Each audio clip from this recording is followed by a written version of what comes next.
Muy bien, hermanos. Daniel capítulo 11. Estamos a las puertas de terminar con este libro maravilloso de Daniel. Daniel capítulo 11. Dice el apóstol Pablo en el libro de Romanos capítulo 7 algo muy interesante. Una realidad, una obviedad, pero que él la expresa perfectamente, pero si no lo captas suena un poco enrevesado. En Romanos capítulo 7 el apóstol Pablo habla de una realidad que hay que entenderla bien. Pablo dice, soy carnal, correcto, vendido al pecado. Lo que hago no lo entiendo, pues no hago lo que quiero, sino lo que detesto. Eso es lo que hago. Sé que en mí, esto es, en mi carne, no habita el bien, porque el querer el bien está en mí, pero no el hacerlo. No hago el bien que quiero, sino el mal que no quiero. Eso hago. Interesante. Pablo está hablando de la batalla que existe en todo ser humano, en toda persona, en todo creyente. Lo que luego él mismo ratificará en el libro de Gálatas capítulo 5 versículo 17, diciendo que el deseo de la carne es contra el espíritu y el del espíritu es contra la carne. Y estos se oponen entre sí para que no hagáis lo que quisierais. Hermanos, esto se llama guerra espiritual, una realidad. Para quien no lo haya entendido o no lo sepa aún, vivimos en guerra. Vivimos en una guerra espiritual. Por eso el propio apóstol Pablo dice en Efesios que estemos preparados. Dice, hermanos, escuchadme bien, estad atentos, poned oído. No tenemos lucha contra sangre y carne. Pablo dice que hay una lucha, que existe, pero no es contra sangre y carne, sino contra ¿qué? Principados, potestades, contra los gobernadores de las tinieblas de este mundo, contra las huestes espirituales de maldad en las regiones celestes. Esta es una realidad. Esto es algo que existe. Esto es algo que nosotros debemos saber y conocer, porque hermanos, el mundo verdadero es el mundo espiritual. Y en ese mundo espiritual hay una batalla. Pues bien, eso es lo que está viendo Daniel. A partir del capítulo 10, Daniel está viendo una lucha cósmica, una batalla. Daniel está viendo una lucha fuerte. Al profeta se le ha ido revelando en este libro de Daniel, visión tras visión, han sido 5, capítulo 2, capítulo 7, capítulo 8, capítulo 9 y ahora desde el capítulo 10 al capítulo 12. 5 visiones se le han ido revelando al profeta sobre la tremenda lucha que existe entre el bien y el mal. Daniel está viendo cómo los seres creados más poderosos que existen, ángeles, arcángeles, ángeles caídos, demonios, están luchando por un trono. Eso es lo que está viendo Daniel. Es solo una visión lo que ocurre que se le da por episodios, por capítulos, en fascículos. A Daniel se le va ampliando la información cada vez, pero la visión es la misma. Lo que ocurre es que a Daniel cada vez se le da más información. Ve Daniel como el reino del bien se está acercando con la llegada del Mesías. Eso es lo que se le está mostrando en estas visiones a Daniel, que el Mesías llega, que el reino de Jesucristo se va a implantar sobre la tierra, pero en el camino, en su llegada, el reino más débil, inferior del mal, intenta frenarlo, intenta pararlo, intenta hacer que no llegue. Todo esto, hermanos, se traduce en la guerra que estamos viendo entre los diferentes reinos con el pueblo de Dios como objetivo principal, como meta y diana. Reinos que querían dominar. ¿Acordáis de Nabucodonosor? Los medos, los persas, luego los griegos, luego llegarán los romanos. Reinos que querían dominar y eliminar al pueblo de Dios, impulsados por el mal. Pero que al final se dan cuenta, todos ellos, que es Dios quien les elimina, que es Dios quien les usa, les controla, les pone y les quita, liberando a su pueblo y estableciendo un trono firme. Lo hemos cantado. Reyes, pueblos tiemblan a su voz. Eso es Daniel. Eso es lo que el profeta está viendo. Esta visión última comienza, lo vimos la semana pasada, en el capítulo 10. Dice el versículo 1, en el tercer año de Ciro, rey de Persia, fue revelada palabra a Daniel llamado Belsasar. La palabra era verdadera. Y atentos, y el conflicto grande. Lo que Daniel ve es una batalla grande, un conflicto grande, difícil de entender. Pero él, gloria a Dios, comprendió la palabra y tuvo inteligencia en la visión. ¿Qué es lo que Daniel tuvo que entender? ¿Qué es lo que Daniel tuvo que hacer como un puzzle hasta llegar a completarlo? Pues tuvo que entender la batalla entre el bien y el mal que se estaba realizando sobre la tierra, conectada estrechamente con la batalla entre esos reinos. El reino de Dios luchando contra el reino del mal, representados por todos estos reyes: Nabucodonosor, Belsasar, Ciro, luego llegaría Alejandro Magno, luego todos los césares. Todos estos, guiados por el mal, querían frenar la llegada del Mesías. Querían sentarse en el trono. Evidentemente, Daniel está muy angustiado, lo vimos la semana pasada. ¿Por qué? Porque Daniel está dentro de esta guerra espiritual. Porque Daniel es protagonista también principal, el protagonista humano principal de esta historia, y está sufriendo esta guerra espiritual y necesita ser ayudado. Necesita que se le explique, necesita entender, necesita que alguien le ayude, le consuele, le traiga confort, el mismo confort que recibió Jesucristo después de haber sido tentado 40 días y 40 noches. Nos dice el libro de Mateo que los ángeles venían y le servían.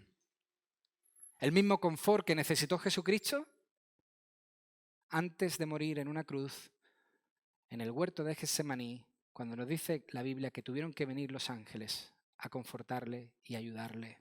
Daniel necesitaba confort. Daniel necesitaba entender lo que estaba viendo para poder tener tranquilidad. Hermanos, eso es lo que nosotros buscamos esta mañana. Entendimiento. Y al entender, poder tener paz, tranquilidad, poder tener confianza, hacer que nuestra fe crezca. Eso es lo que la palabra de Dios va a hacer con nosotros en esta mañana. Pero para ello vamos a pedir la bendición del Señor. Vamos a orar antes de meternos de cabeza en este capítulo 11 de Daniel. ¿Me acompañáis? Oramos. Señor, muchas gracias, porque hoy en libertad, como hemos cantado, podemos venir ante tu presencia, ante el gran yo soy, ante el soberano, el único, el verdadero, el que está sentado en el trono. No hay tronos, hay un trono. Es el tuyo, Señor. Tú reinas y reinarás por siempre. A ti sea la gloria y el honor. Ante ti nos postramos en esta mañana buscando, Señor, entendimiento, pidiéndote, suplicándote que tu palabra sea clara para nosotros en esta mañana y podamos entender. Háblanos, Señor, por tu Espíritu Santo. Fortalece nuestra fe. Anima, Señor, nuestra fe. Anima, Señor, nuestra unidad. Fortalece nuestra unidad. Fortalece hasta tu iglesia, Señor, y sigue construyéndola conforme a tu voluntad. Interven con poder. Te lo pido y te lo ruego. En el nombre de Jesús. Amén. Amén. Hermanos, yo espero que hoy estéis totalmente preparados para disfrutar las Escrituras. Hemos cantado, contempla a Dios. ¿Cómo podemos hoy contemplar la hermosura de Dios, la grandeza de Dios? ¿Cómo hoy nosotros, unos cuantos de sus hijos, podemos ponernos delante de la hermosura y la grandiosidad de Dios? A través de las Escrituras. Yo espero, deseo que hoy podamos disfrutar de la variedad, de la exactitud, de la veracidad de las Escrituras, demostrando que es totalmente fiable. Hermanos, gocémonos en esta mañana, gocémonos en el poder y la soberanía de Dios, gocémonos al ver cómo Dios orquesta todo, moviendo las piezas como el que mueve peones en un tablero de ajedrez, a su libre albedrío para poder hacer que sus propósitos se cumplan, llevando a cabo su eterno plan, que es desde la eternidad y por toda la eternidad, no faltando a ninguna de sus promesas, cumpliendo así con cada cosa que dijo. Hermanos, maravillémonos hoy. No tenéis prisa, ¿verdad? Nadie tiene prisa hoy. ¿Quién tiene prisa? Los niños están en sus clases, estáis relajados, hay aire acondicionado. El año pasado hubiese sido otra cosa, estaríamos deseando salir de aquí, pero hoy con aire, aquí, en una fraternidad preciosa, con nuestras Biblias abiertas, en libertad. Nadie tiene prisa. Maravillémonos al ver cómo la Biblia predice con la exactitud de un reloj suizo cada acontecimiento de la historia antes de la llegada del Mesías. ¿No es precioso? ¿No es maravilloso? Hermanos, la historia no ha tenido más remedio que decir, la Biblia dice la verdad. La historia no ha tenido otra que ratificar lo que dice la Biblia. Cuando la historia ha sucedido, lo único que la historia estaba diciendo es que Dios siempre dice la verdad. Cuando la historia ha pasado, lo único que la historia ha dicho es que lo que Dios dice se cumple. Disfrutemos, gocémonos, relajados. Estad conmigo en esta mañana, porque como dice el comentarista John Goldingay, recogiendo las palabras de otro comentarista, Luigi, dice Daniel 11 es Dios manejando las naciones y sus gobernantes. Quizás no es entretenido ni edificante mirar Daniel capítulo 11. Quizás no. Pero es saludable y es necesario. Así que, como es necesario, como viene bien a nuestra salud espiritual, vamos a verlo. Y hoy es un poco denso, yo lo entiendo, pero si no lo explicamos de esta forma, nunca podemos llegar a lo que Daniel entendió, que ese es el propósito. Y para que sea menos denso, yo me he colocado hoy aquí con el cuello partido para poder mirar la pantalla y que todo funcione bien. Para que todos vosotros podáis de manera relajada y apacible poder mirar la pantalla y contemplar cómo Dios va cumpliendo sus propósitos. Rey tras rey. Nadie se le puede oponer.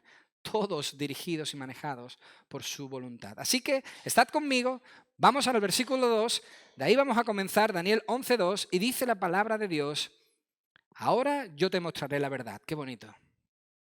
¿Alguien quiere saber la verdad de Daniel 11? Sí.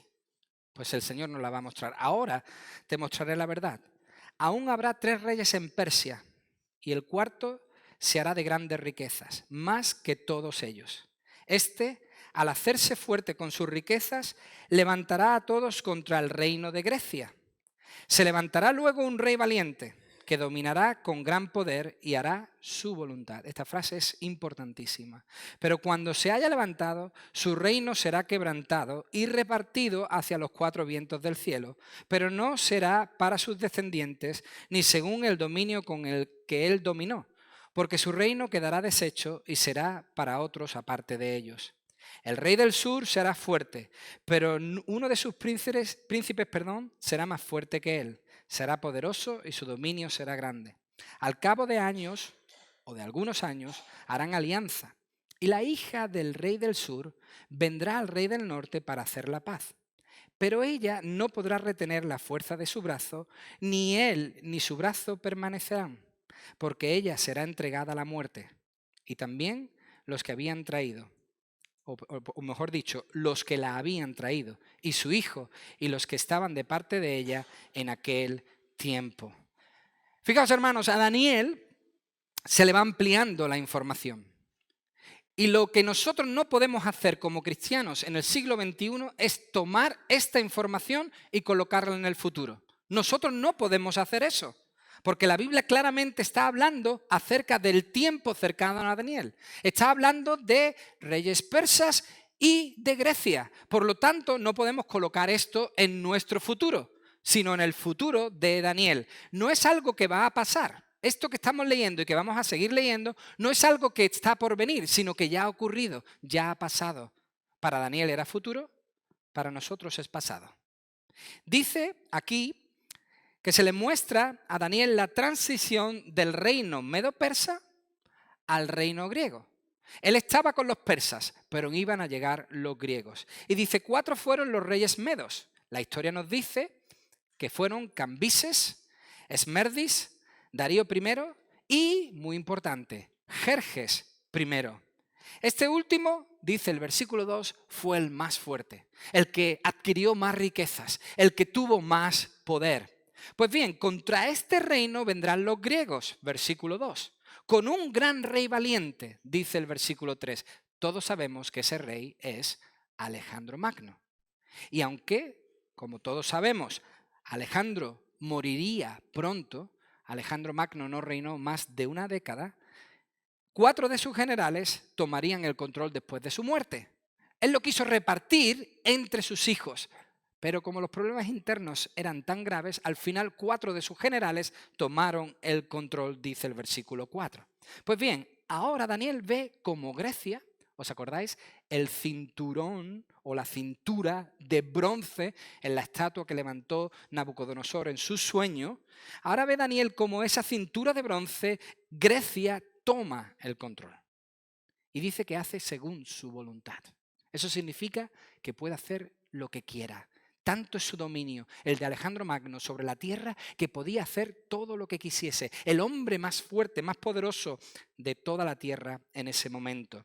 Pero desde el versículo 5 al versículo 35, que es donde nos vamos a concentrar hoy, se le va a mostrar a Daniel con todo tipo de detalles, sin faltar a uno, hermanos. Es impresionante. Por eso digo que disfrutemos hoy, porque se le va a mostrar a Daniel con todo tipo de detalles el conflicto interno que vivió el reino de Grecia. O sea, una especie de guerra civil que sufrió Grecia, compatriotas contra compatriotas. ¿Qué digo yo? Familiares contra familiares, hermanos contra hermanos, peleando. Una lucha constante entre el reino griego del norte, que podemos llamar Siria, es mucho más de la Siria de hoy, pero vamos a llamarle así, y el reino griego del sur, Egipto. Una lucha entre norte y sur. Nos suena, ¿verdad? Siempre ha habido luchas entre norte y sur. No sé qué ha pasado entre esos dos polos, pero siempre ha habido luchas. Y ahí, nuevamente, vamos a ver la batalla entre los Ptolomeos y Seleucidas. Así la conoce la historia. No me la he inventado yo, la historia la recoge también y eso es lo que vamos a hacer. Vamos a ver a través de la historia cómo se puede interpretar este capítulo 11 del libro de Daniel. Dice que todo empieza con Ptolomeo I Sóster, en el sur. Así empieza toda la historia. Y con Seleuco I Nicator en el reino del norte, dice el versículo 5. Entre ellos parecía haber buen rollo. Lo que viene a ser un buen rollo entre ellos, una buena alianza, un buen comportamiento, una buena amistad, una paz, dice el versículo 6. Pero al cabo de los años, cuando ellos mueren y dejan sus tronos, dice la Biblia que la hija de Ptolomeo segundo Filadelfo, el que ahora reinaba en el reino del sur, esa hija Berenice, ¿qué hace con ella? Pues dice el texto que sería enviada al norte para casarse ¿con quién? Con Antíoco II Zeos. Mucho cuidado aquí, hermanos, hago un paréntesis, en el reino del norte van a cambiar de nombre. Seleucos y Antíocos, pero es el mismo reino, ¿vale? Lo digo para que nadie diga, oh, tú has dicho que son 2 reinos. No, no, sí, lo son 2 reinos. Pues bien, el reino, como veis ahí, del sur, Ptolomeo II, manda a su hija Berenice a que se case con Antíoco II. Atentos a esto porque esto es de telenovela. Dice el versículo 6 que Antíoco, esto lo cuenta la historia, planeó divorciarse de su primera esposa, Laodice. Se quiso divorciar de ella e incluso desheredar a sus hijos, desterrarlos, quitarlos del mapa para poder casarse con Berenice y tener un hijo con ella que le diera la posibilidad de tener un reino fuerte entre el norte y el sur. Esa es la idea que tenía Antíoco II. ¿Pero qué ocurre? Aquí llega el arma de destrucción masiva llamada Laodice. Cuidadito con Laodice porque tiene tela. Laodice hizo envenenar a Antíoco II su exmarido, y a Berenice. Los envenenó a los dos. Y qué curioso, en el mismo año, el padre de Berenice, Ptolomeo II, Filadelfo, quien la había enviado, también muere en Egipto. Por lo tanto, Laodice, de una sola tajada, se quita a 3 del medio. Interesante. Hermanos, claramente empezó un deterioro de los reinos. Claramente los reinos de este mundo no se pueden comparar al reino de Dios. Claramente los reinos de este mundo no se acercan ni siquiera a los tobillos al reino de Dios. Grandes, sí. Poderosos, sí. Pero cada vez peores. Cada vez peores. Internamente completamente corrompidos. Y eso es lo que estamos viendo.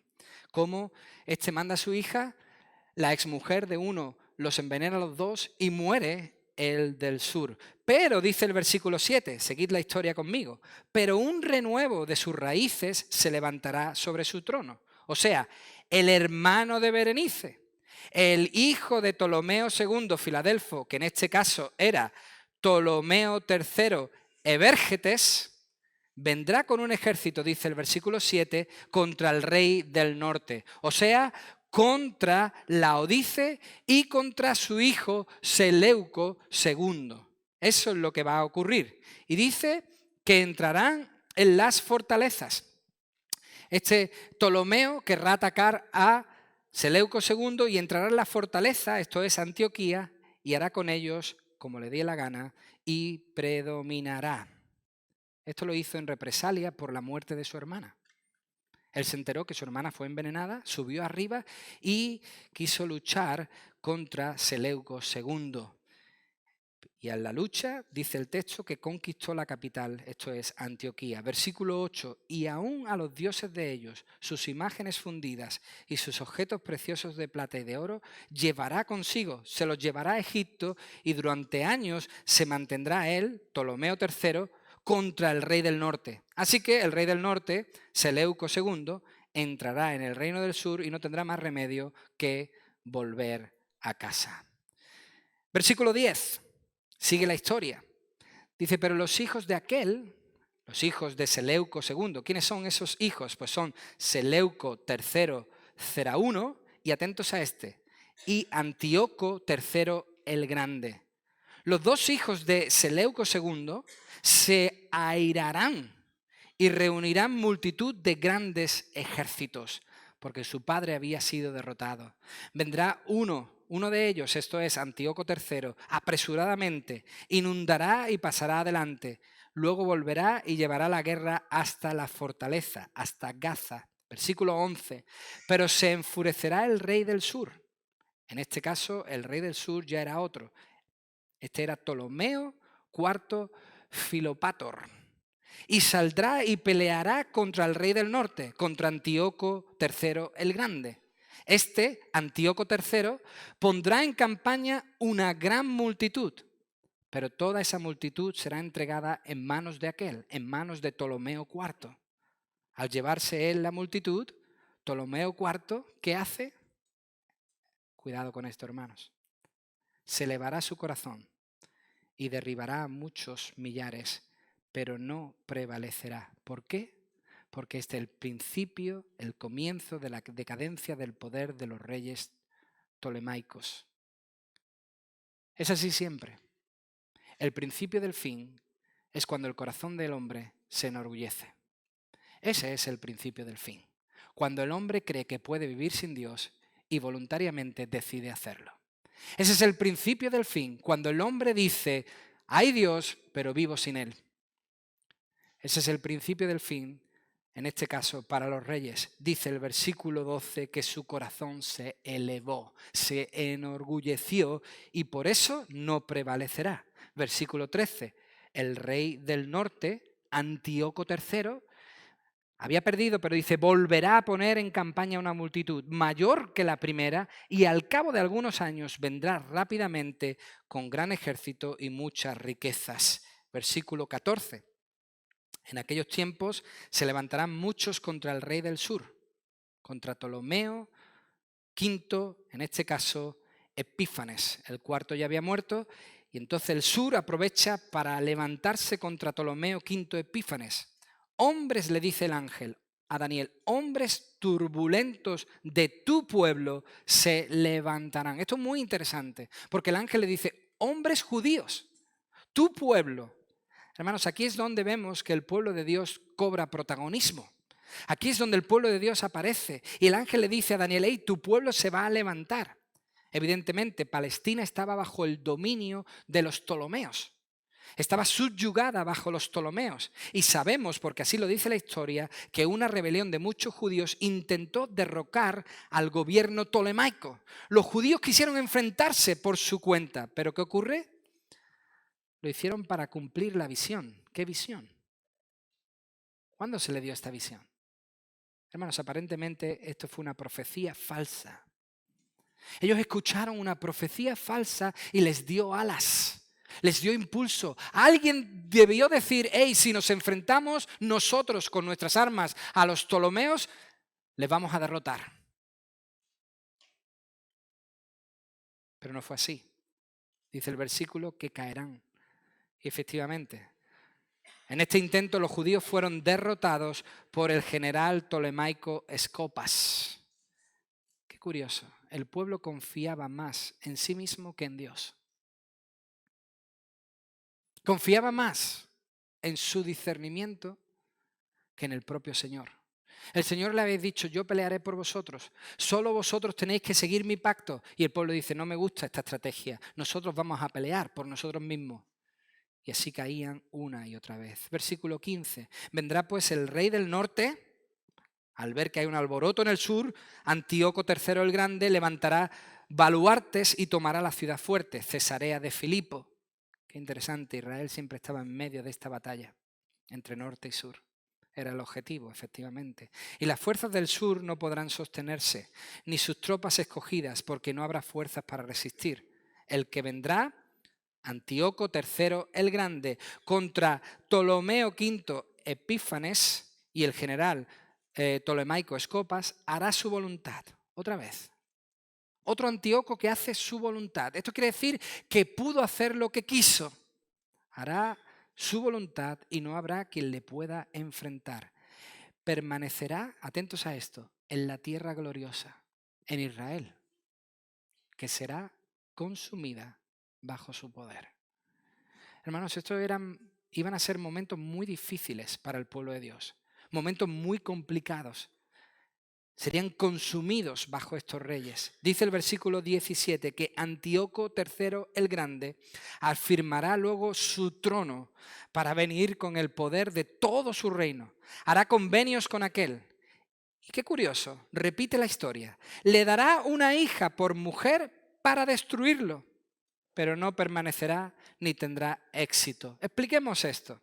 Antíoco hace lo mismo que sus antepasados. ¿Qué hace? Dice el texto que le dio a su hija Cleopatra, no confundamos a esta Cleopatra con la que luego vendrá, que se casará con Julio César y demás. No, esta es otra Cleopatra, hija de Antíoco III, y Antíoco cambia de estrategia. Dice que le da a su hija Cleopatra a Ptolomeo V. Se la da por mujer, en matrimonio. Antíoco III esperaba que la descendencia entre ambos hiciese que él pudiese tener control sobre el reino del sur, sobre Egipto. ¿Pero qué hace Cleopatra? Traiciona a su padre. Aparentemente todas las Cleopatras han sido así, muy astutas y han sabido manejarse por sí solas. Entonces esta Cleopatra, en vez de seguir las órdenes de su padre, ¿qué hace? Le traiciona y apoya a su esposo, a Ptolomeo V Epífanes, en lugar de su padre. Por eso dice el versículo 18 que Antíoco III volverá enfadadísimo, su rostro a las costas, Asia Menor y Grecia, y tomará muchas. Por eso le llamaron el Grande, porque donde iba arrasaba. Pero un príncipe, atentos a esto, un príncipe le hará cesar en su afrenta y aún hará volver sobre él su oprobio. ¿Quién es este príncipe? Pues hermanos, la historia nos dice que fueron los romanos. Los romanos obligaron a Antíoco III a no solo frenarse, sino retroceder, y le entristecieron. le hicieron volver sobre su oprobio. ¿Cómo? Los romanos obligaron a Antíoco III a firmar un tratado en Apanea en el 188 a.C. ¿Qué decía ese tratado? Decía que Antíoco y su reino debían entregar territorio a Roma, debían dar gran parte de su fuerza militar y también entregar a 20 rehenes, entre los cuales estaban hijos de Antíoco. También se vio obligado a pagar un gran tributo, 1000 talentos a Roma. ¡Wow! El golpe que le da Roma a este Antíoco, que parecía muy grande, es sublime. Dice el versículo 19 que luego Antíoco III, enfadadísimo porque había encontrado a alguien mucho más fuerte que él, esto es lo que yo siempre le digo a mis hijos, tened mucho cuidado porque siempre hay alguien más fuerte que tú. Y este Antíoco creía que dominaba siempre. Y llega a Roma y le para los pies, y no solo le para los pies, sino que le dice, ahora tú vas a estar bajo mi yugo, me vas a dar. Por eso dice el versículo 19 que Antíoco luego volverá su rostro a las fortalezas de su tierra, pero tropezará y caerá y no será hallado. ¿Qué ocurre? Que Antíoco, enfadadísimo por lo que le había hecho Roma, se va a su tierra y entra en una ciudad llamada Elimais. Ve un templo dedicado a Zeus y quiere saquearlo. Los habitantes de la ciudad se enfurecen de tal manera que le arrinconan y le asesinan. Acaban con su vida. Por eso dice el texto que tropezará y caerá y no será hallado. Ahí morirá. En su lugar, en lugar de Antíoco III, dice el versículo 20, se levantará uno, su hijo Seleuco IV Filopater. Este fue un poca cosa. Duró muy poquito. De hecho, el texto dice que hará pasar un cobrador de tributos. Este cambia de estrategia, no utiliza las armas y dice, os voy a enviar a mi cobrador para que me paguéis impuestos y así yo pueda pagar el impuesto a Roma. ¿Y qué hace? Envía a su cobrador de impuestos, Heliodoro, a recolectar el dinero necesario para pagarle a Roma los 1000 talentos. Dice que lo hace, el versículo 20, para la gloria del reino, para mantener el reino, pero en pocos días será muerto, aunque no con ira, ni en batalla. Qué interesante. Moriría pronto, pero no moriría en la guerra. Nadie vendría por detrás y le clavaría un cuchillo y acabaría con su vida. No, no, no, no. La historia dice que Seleuco IV fue envenenado por su propio recaudador de impuestos, Heliodoro. Quien había mandado le traiciona y le envenena. Por lo tanto, Seleuco IV Filopater desaparece. Dice el versículo 21, y aquí es donde empezamos a andar sobre territorio conocido, dice que ocupará su lugar un hombre despreciable. ¿Quién se acuerda de este despreciable? ¿Alguien? Empieza por Antí y acaba por Oco. Ocupará su lugar un hombre despreciable, Antíoco IV Epífanes. ¿Os acordáis de este? El cuerno pequeño que vimos en el capítulo 8. Ese que se cuela ahí como la nada y hace un daño terrible. Dice de hecho el versículo 20 que ocupará el lugar de forma extraña, al cual no darán la honra del reino, vendrá sin aviso y tomará el reino con halagos. Así llegó este. El trono se quedó vacío, había desaparecido su hermano, nadie estaba ocupando el trono y entonces él se mete porque su hermano estaba retenido por los romanos. Por lo tanto, toma el lugar, toma el trono porque estaba vacío. Lo ocupa sin que le tocase por descendencia, pero lo toma, lo controla y lo usa de mala manera. De hecho, lo usa tan mal que él se puso el nombre de Antíoco IV Epífanes, pero la gente le llamaba Antíoco IV Epímanes, que significa loco. Así le conocía la gente, Antíoco IV el loco, y ya vais a entender por qué era el loco. Dice que las fuerzas, versículo 22, las fuerzas enemigas serán derribadas delante de él. Este sí que arrasaba, hermanos. Antíoco IV arrasaba con todo. ¿Cómo? Como por inundación de aguas. Así arrasaba Antíoco, como si hubiese llegado una inundación. serán del todo destruidas junto con el príncipe del pacto. ¿Quién es este? Pues el otro rey, Ptolomeo VI Filómetro, o también conocido como Ptolomeo VI de Egipto. Dice el versículo 23 que él, Ptolomeo VI, después del pacto, engañará y subirá y saldrá vencedor con poca gente. Esto hay que explicarlo, hermanos, porque es muy interesante.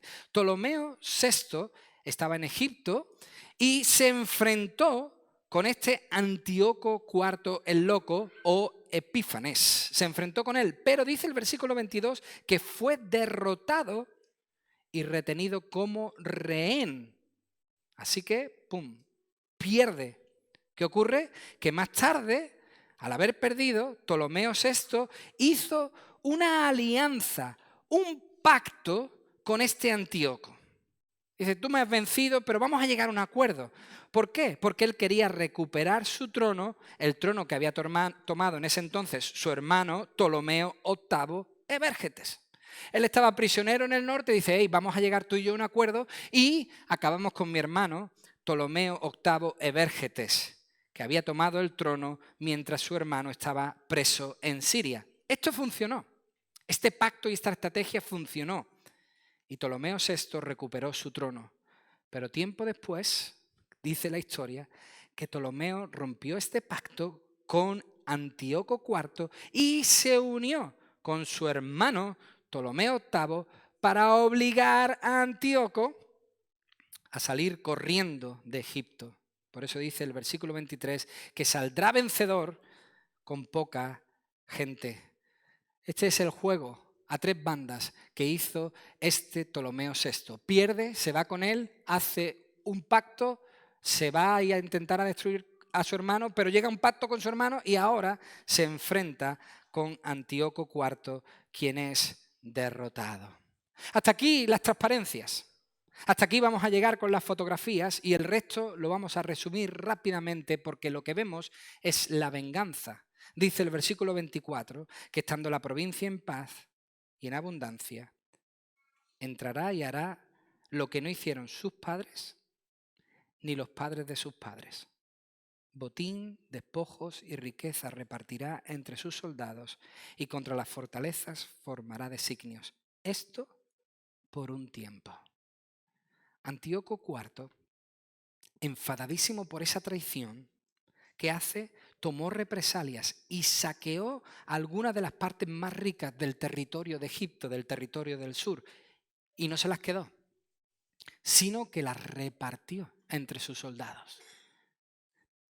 Tan loco estaba, tan perverso era, que cuando arrasaba ni se quedaba con lo que poseía, lo repartía entre sus soldados, como dice la Biblia. Pero también dice el versículo 24, sus grandes planes duraron solo un tiempo, el tiempo fijado por Dios. Dice el versículo 25 que Antíoco IV despertará sus fuerzas y su ardor con un gran ejército contra el rey del sur, con quien le había traicionado Ptolomeo VI, y el rey del sur se empeñará en la guerra con un ejército grande y muy fuerte, pero no prevalecerá, porque le harán traición. ¿Cómo? Versículo 26. Aún los que coman de sus manjares, aún los que estaban comiendo en la mesa con Ptolomeo VI, le quebrantarán. Su ejército será destruido y muchos caerán muertos. Eso dice la historia. En su corazón, estos dos reyes, Antíoco IV y Ptolomeo VI, tramarán hacer el mal. Fijaos cómo lo hacían. Fijaos cómo los reinos de este mundo son tan pobres, tan malos. Dice, sentados a una misma mesa, se mentirán el uno al otro. Cada uno quería su propio beneficio. Se estaban mintiendo el uno al otro, pero no servirá de nada. ¿Por qué? Porque el plazo, lo que Dios había determinado, aún no había llegado. El versículo 28, él, Antíoco IV, volverá a su tierra con gran riqueza y su corazón será contra el pacto. Hará su voluntad y volverá a su tierra. Hermanos, sabemos, porque así lo dice la historia, que Antíoco IV Epífanes regresó a su tierra después de saquear Egipto en el 169 a.C. y en su camino se detuvo en Palestina. se detuvo en Palestina y encontró allí en Palestina una especie de insurrección en marcha. Eso dicen los libros de Macabeo, en Primera de Macabeos y en Segunda de Macabeos.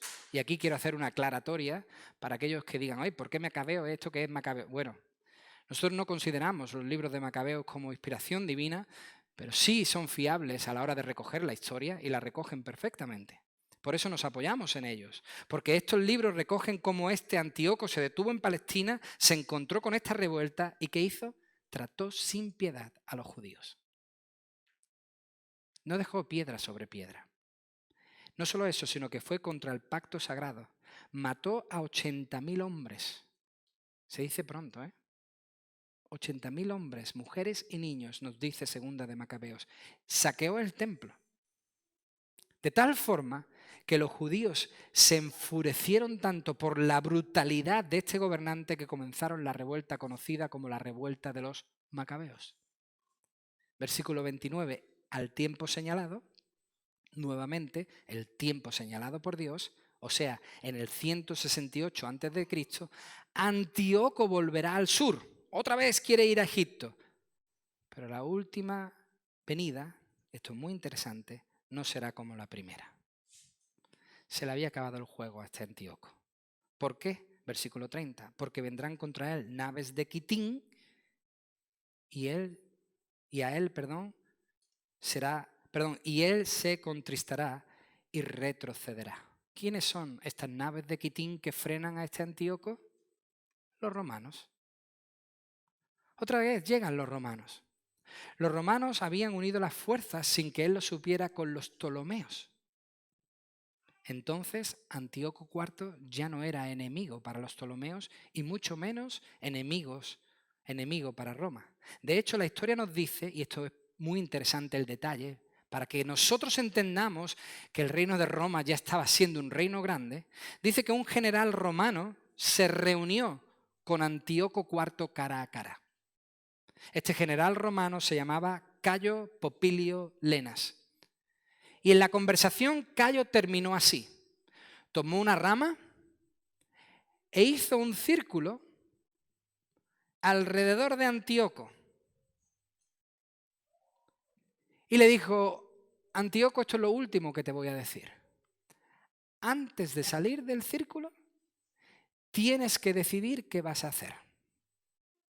Si seguir hacia adelante y enfrentarte contra nosotros, lo cual no te sacaría del círculo, o rendirte, marcharte e huir. ¿Qué prefieres? Dice la historia que Antíoco no abrió la boca, agachó las orejas y se marchó. Ese es el poder que tenía Roma. Dice el versículo 30 que esto enojó tanto a Antíoco, ver cómo alguien mucho más fuerte otra vez se enfrentaba a él y le derrotaba, dice que se enojará contra el pacto santo y hará según su voluntad, otro que hace según su voluntad. Volverá pues y se entenderá con los que abandonen el santo pacto. Hermanos, sabemos, porque la historia así lo dice, que en el 167 a.C. Antíoco dirigió su ira hacia Palestina. Su enfado con Roma lo pagó con Palestina y envió allí a su principal recaudador de impuestos, Apolonio, a Jerusalén. Cuando Apolonio llega a Jerusalén parece llegar en paz, pero el primer sábado, no otro día, no un martes, no un miércoles, el sábado, día sagrado para los judíos, la historia dice que empezó a aniquilar gente, a matar a la población. Y no solo eso, sino a saquear la ciudad.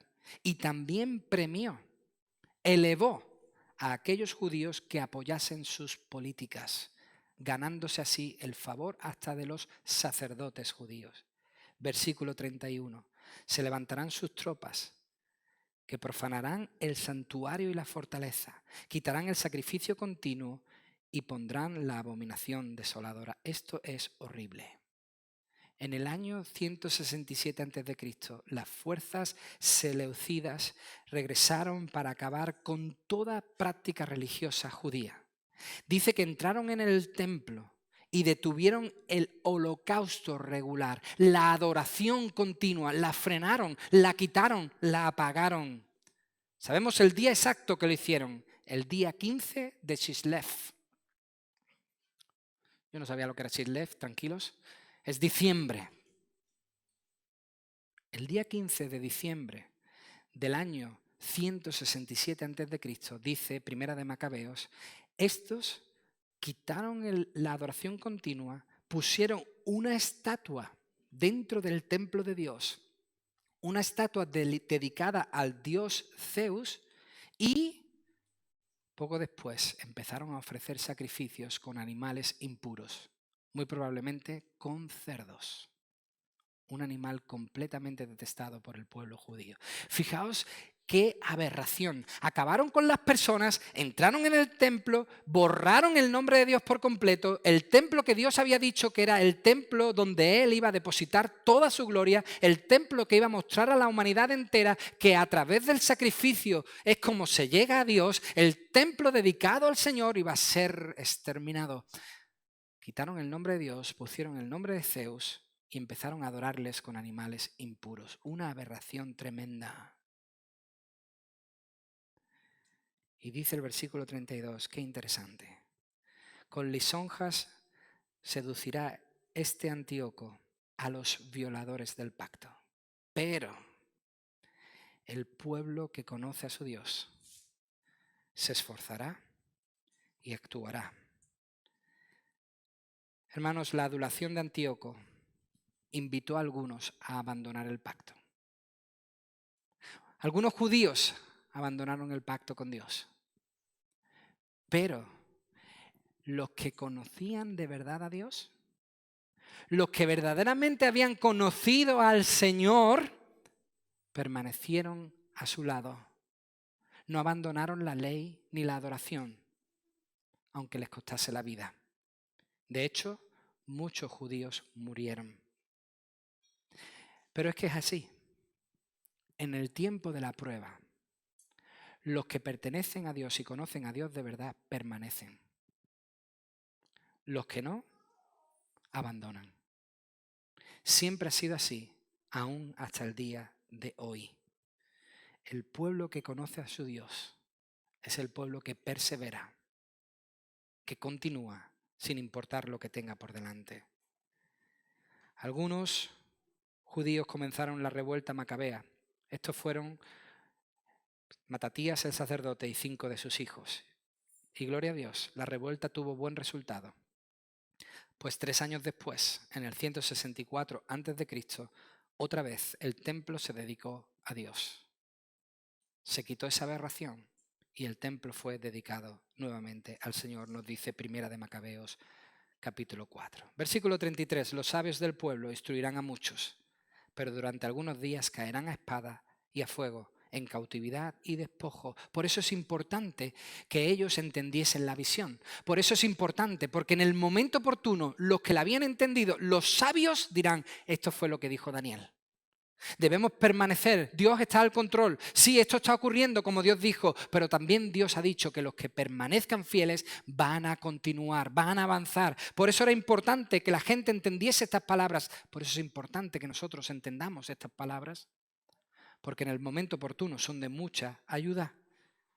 Versículo 34, en su caída serán ayudados con un pequeño socorro y muchos se juntarán a ellos con lisonjas. También algunos de los sabios, de los que iban a interpretar esta visión, caerán para ser depurados, limpiados y emblanquecidos hasta el tiempo determinado, porque aún para esto hay plazo. John Goldingay dice que esta es una historia dominada por el dinero, el poder, la astucia, el engaño y la violencia. Dice John Goldingay, dada la desolación de este relato histórico, ¿por qué Daniel no debía desesperarse? Cuando lo correcto hubiese sido desesperarse. Cuando lo humano decía que había que desesperarse, ¿por qué Daniel no desespera? Y la respuesta es que estos terrores, estas pruebas y estas dificultades son conocidas por Dios. y existen solo por un tiempo señalado. Un tiempo que seguramente es limitado. Eso dice John Goldingay. Hermanos, si hay algo que ha demostrado la historia, es que el pueblo de Dios siempre se ha fortalecido cuando ha pasado por este tipo de pruebas. Si la historia ha demostrado algo a la iglesia, es que a través de la prueba, la iglesia ha florecido, se ha fortalecido, ha crecido. Y eso es lo que el ángel intenta transmitirle a Daniel. Daniel, esto va a ocurrir en la historia, detalle tras detalle, pero no te olvides que el pueblo que conoce a su Dios se esforzará, permanecerá, seguirá. Igual que todo eso va a suceder, también va a suceder que el Señor estará con los suyos. Hermanos, todos necesitamos ser ayudados en medio de la prueba, en medio de la batalla. ¿Y qué mejor ayuda en medio de la batalla que saber que lo que Dios ha dicho es lo que va a suceder? Que lo que Dios ha prometido es lo que va a pasar. ¿Qué mejor ayuda en la batalla, en la prueba y la dificultad que saber que Dios está con nosotros? Si tú has conocido a Dios, si tú llevas tiempo conociendo a Dios, no desmayes en la prueba. Porque es verdad, Jesús dijo, en el mundo tendréis pruebas, en el mundo tendréis aflicción. Y a veces nos quedamos simplemente con esa idea. Pero Jesús no termina ahí la frase, porque igual de verdadero es la segunda parte donde Jesús dice, pero confiad, yo he vencido al mundo. Eso es Daniel capítulo 11. Va a ocurrir todo esto, pero confiad. En ese momento que suceda, confiad los que me conocéis. Hermanos, si sabes cómo es Dios, si ya conoces su obra, su proceder, esfuérzate, persevera, continúa en sus caminos, no desmayes, confía en ese Dios que conoces. Porque conocer la historia está bien. Saber toda esta historia es perfecto, nos ayuda, nos da entendimiento. Pero conocer a Dios es mucho más importante que conocer la historia. Mucho más. Porque cuando conoces a Dios, entonces estás seguro, convencido, sabes que la historia está de tu lado. La historia solo te va a certificar que la obra de Dios es perfecta y la va a completar hasta el fin. De hecho, ya ha sucedido, ya ha pasado. La Biblia dice, Colosenses 1:13, que Dios nos ha librado del poder de las tinieblas y ¿qué ha hecho? Nos ha trasladado al reino de su amado Hijo Jesucristo. El reino que vendría después de todos esos reinos se establecería aquí y nos libraría a todos los que conocemos a Dios del poder del reino de las tinieblas y nos trasladaría a un reino donde encontramos ¿qué? Redención por su sangre y perdón de pecados. Mi hermano, ya ha sucedido si tú has confiado en Cristo. Si tú has puesto tu fe en Jesucristo, solo confía. Sigue poniendo tu fe en Él. ¿Van a venir dificultades?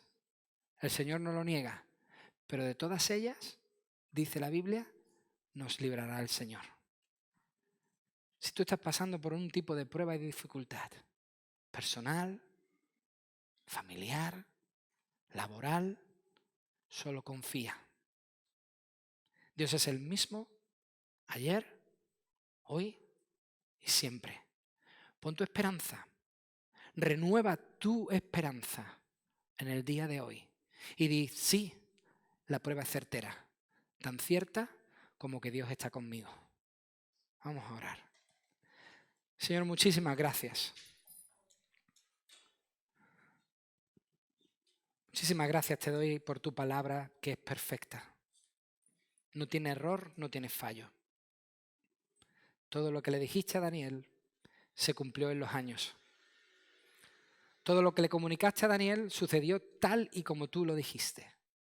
No hay fallo, no hay error, no hay tara, no hay contradicción. La historia nos dice que tú eres quien controlas todas las cosas. Hoy nosotros nos hemos querido poner delante de ti en sumisión y en adoración, reconociéndote como nuestro Rey, pero también como nuestro gran ayudador. Confiamos, Señor, en que todo lo que tú has dicho va a suceder, tanto aquello que no nos viene bien, como aquello que sí nos beneficia. Por eso yo te ruego, Señor, que tú aumentes hoy nuestra fe con estas palabras. Señor, que tú hoy aumentes nuestra confianza en ti, nuestra esperanza en ti. Que en medio de las pruebas que podamos estar pasando, recordemos que tú estás de nuestro lado y de todas ellas nos librarás. De hecho, tú, Señor, ya lo has hecho. Ya nos has librado de la prueba más grande, que es la muerte. Hoy podemos decir que tenemos vida y vida en Jesucristo, vida eterna y vida abundante. Por eso a ti sea toda la gloria y todo el honor por lo que ya has hecho en nuestras vidas. Quiero orar, Señor, por aquellos que aún no te conocen como su Dios. Qué difícil es, Señor, vivir sin ti. Qué difícil es afrontar las dificultades, la muerte, el paro, los problemas familiares sin tu ayuda, sin tu protección, sin que tú estés en nuestras vidas. Señor, qué difícil es vivir sin conocer a Dios. Por eso yo te ruego que tú tengas misericordia y toques el corazón de los que aún no te han conocido de verdad. Señor, toca sus vidas, toca sus almas, rescátalos del reino de las tinieblas y llévalos a tu reino de perdón, de redención y de salvación. En el nombre de Jesús. Amén.